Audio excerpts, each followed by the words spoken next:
বিসমিল্লাহির রহমানির রহিম।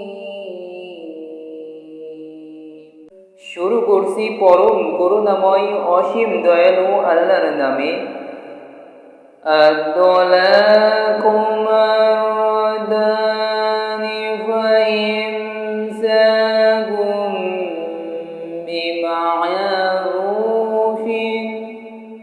أو تسريح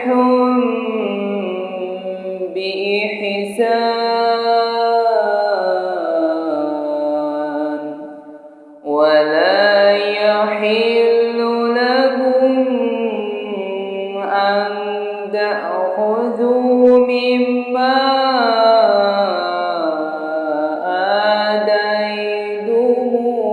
آتيتموهن شيئا إلا أن يخافا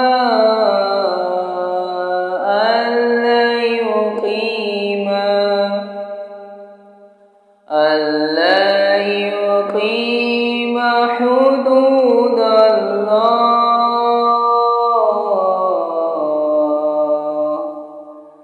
فإن خفتم ألا يقيما حدود الله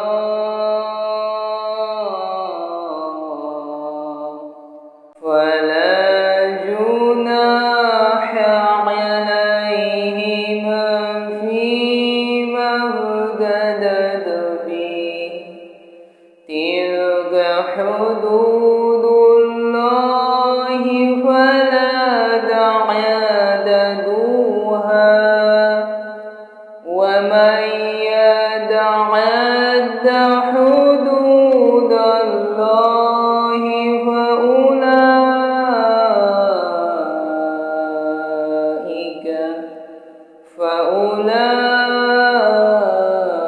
فأولئك هم الظالمون।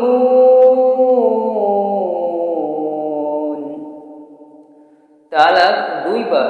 অতঃপর স্ত্রীকে হয় বিধিমতো রাখিয়া দিবে অথবা সদয়ভাবে মুক্ত করিয়া দিবে। তোমরা তোমাদের স্ত্রীদেরকে যাহা প্রদান করিয়াছ তন্মধ্য হইতে কোনো কিছু গ্রহণ করা তোমাদের পক্ষে বৈধ নহে। অবশ্য যদি তাহাদের উভয়ের আশঙ্কা হয় যে তাহারা আল্লাহর সীমারেখা রক্ষা করিয়া চলিতে পারিবে না, এবং তোমরা যদি আশঙ্কা করো যে তাহারা আল্লাহর সীমারেখা রক্ষা করিয়া চলিতে পারিবে না, তবে স্ত্রী কোনো কিছুর বিনিময়ে নিষ্কৃতি পাইতে চাহিলে তাহাতে তাহাদের কাহারও কোনো অপরাধ নাই। এইসব আল্লাহর সীমারেখা, তোমরা উহা লঙ্ঘন করিও না। যাহারা আল্লাহর এইসব সীমারেখা লঙ্ঘন করে তাহারাই জালিম।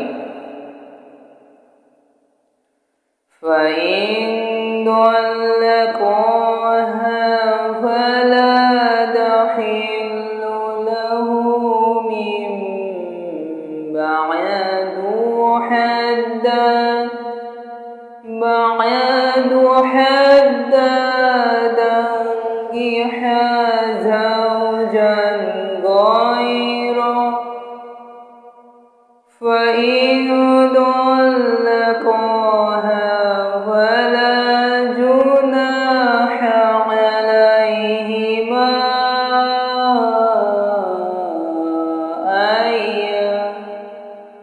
أن يتراجعا إن ظنا أن يقيما حدود الله وتلك حدود الله يبينها لقوم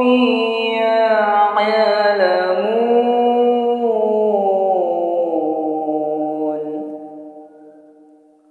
অতঃপর যদি সে তাহাকে তালাক দেয় তবে সে তাহার জন্য বৈধ হইবে না, যে পর্যন্ত সে অন্য স্বামীর সঙ্গে সঙ্গত না হইবে, অতঃপর সে যদি তাহাকে তালাক দেয় আর তাহারা উভয়ে মনে করে যে তাহারা আল্লাহর সীমারেখা রক্ষা করিতে সমর্থ হইবে, তবে তাহাদের পুনর্মিলনে কাহারও কোনো অপরাধ হইবে না।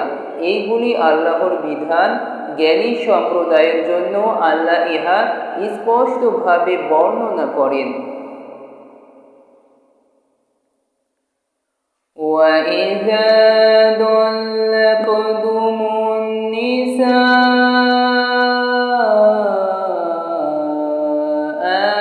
فَبَلَغْنَ أَجَلَهُنَّ فَأَمْسِكُوهُنَّ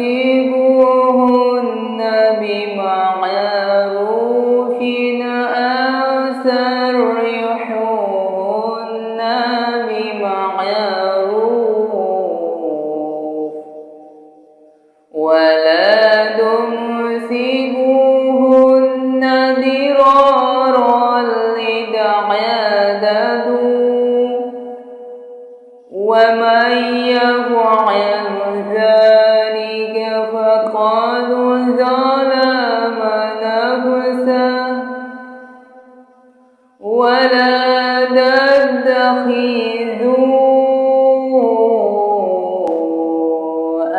آيَاتِ اللَّهِ هُزُوًا وَاذْكُرُوا نِعْمَةَ اللَّهِ عَلَيْكُمْ وَمَا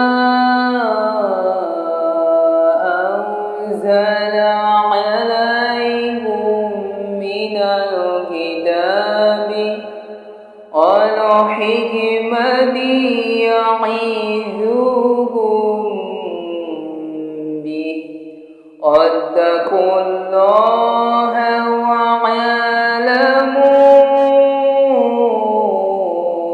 أَنَّ اللَّهَ بِكُلِّ شَيْءٍ عَلِيمٌ।